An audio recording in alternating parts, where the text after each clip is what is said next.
In the book of Judges, God fights for Israel multiple times, delivering them victories over other people groups. But in Judges 1:19, it says the Lord was with Judah, but the men of Judah could not drive out the inhabitants of the plain, because they had iron chariots. Skeptics often argue this shows the Lord cannot be omnipotent because he cannot deal with a few measly iron chariots. But is this really what the text says in context? Or are we missing details within the chapter itself that suggest Israel had already violated the commandments of God, thus meaning he would not give their enemies into their hands?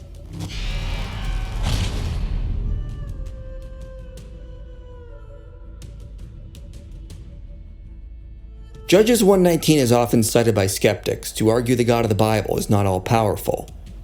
There even used to be an atheist counter-apologist wiki named Iron Chariots that was based off this verse. The verse states, "And the Lord was with Judah, and he took possession of the hill country, but he could not drive out the inhabitants of the plain, because they had iron chariots." The pronouns most likely refer to Judah in this passage. But despite this, it still says the Lord was with Judah. If God was with the men of Judah, why couldn't they drive out the inhabitants? Surely if God is all-powerful, dealing with iron chariots from the start of the Iron Age should have been an easy task for him. The problem with this argument is it is plucking one verse out of its context. Later within the book of Judges, God has no problem overcoming iron chariots, nor does he have an issue with them at the Red Sea. Why would the author of Judges claim iron chariots were a problem in one place if they narrate they were not an issue later on?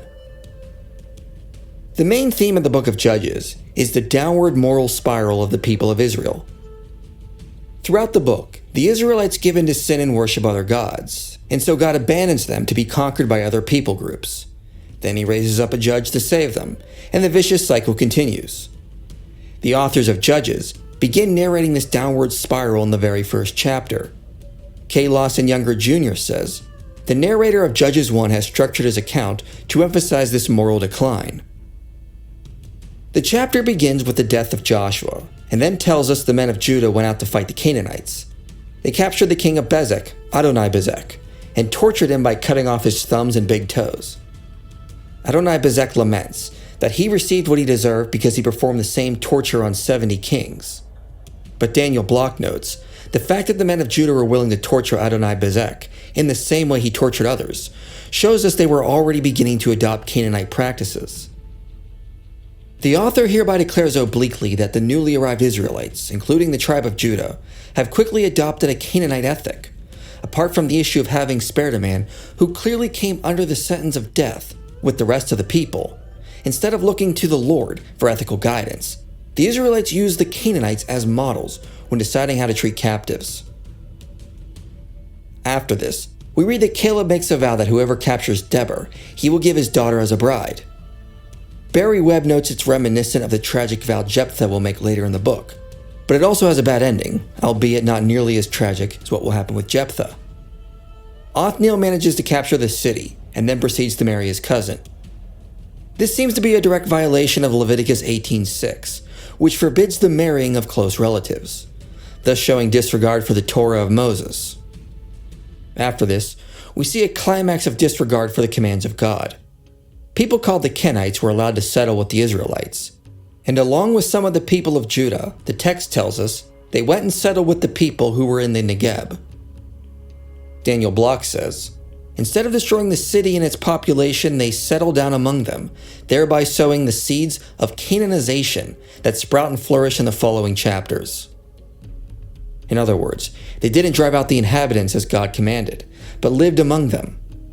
Interestingly enough, right after this, we hear of Judah's war with the people of the plain, and how they were unable to drive out the inhabitants because of the iron chariots.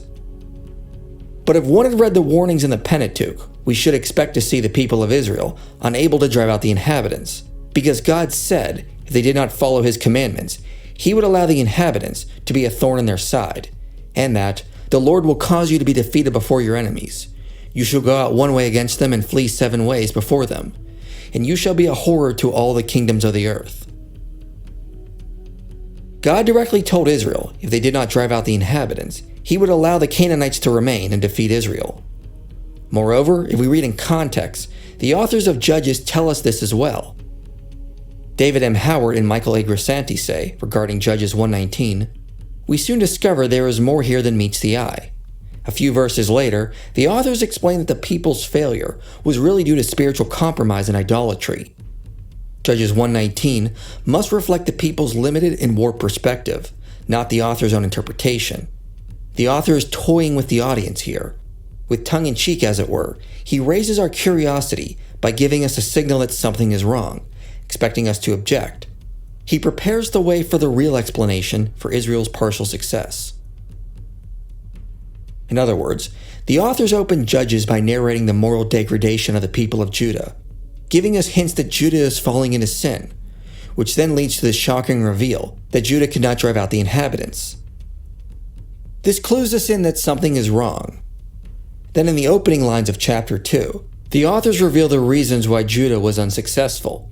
The people of Israel did not drive out the inhabitants as commanded. The angel of the Lord references Numbers 33:55 and states, "I will not drive them out before you, but they shall become thorns in your sides, and their God shall be a snare to you."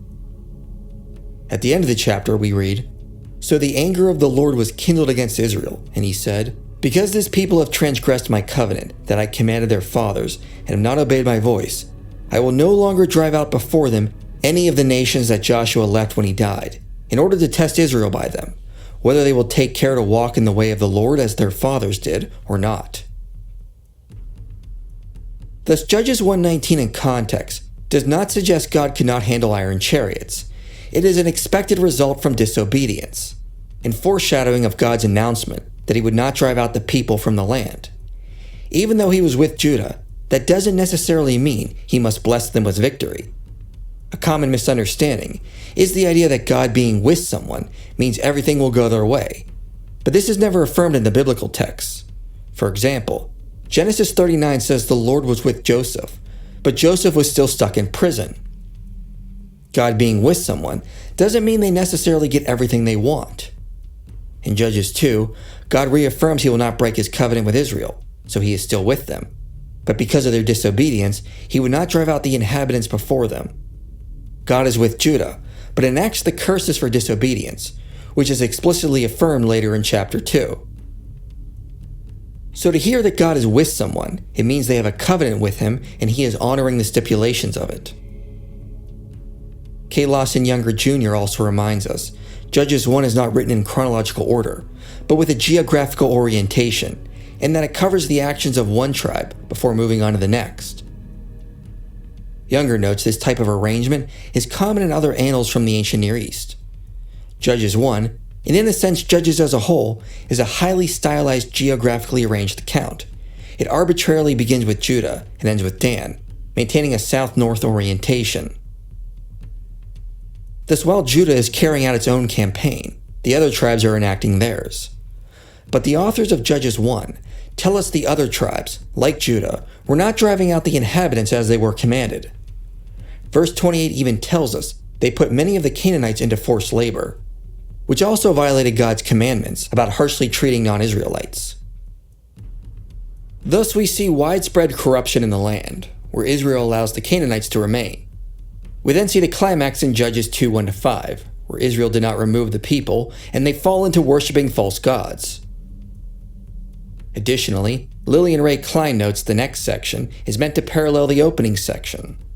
The first section narrates the point of view of the Israelites, and the second narrates the point of view of God. Throughout the second section, we see that while Israel was having some initial military success, it is paralleled with simultaneous religious failure. Not only was Israel failing to keep the Torah in the ways listed in chapter 1, they were also worshiping the gods of the Canaanites. Thus, the second section concludes with God directly saying that despite that he was with them, he would no longer drive out the Canaanites from the land. Thus, Judges 1:19 would only suggest God was not powerful enough to stop iron chariots if we take it out of context. In context, the verse indicates God was angry with the idolatry and sin of Israel, and directly says because of this, he will no longer drive the Canaanites out of the land.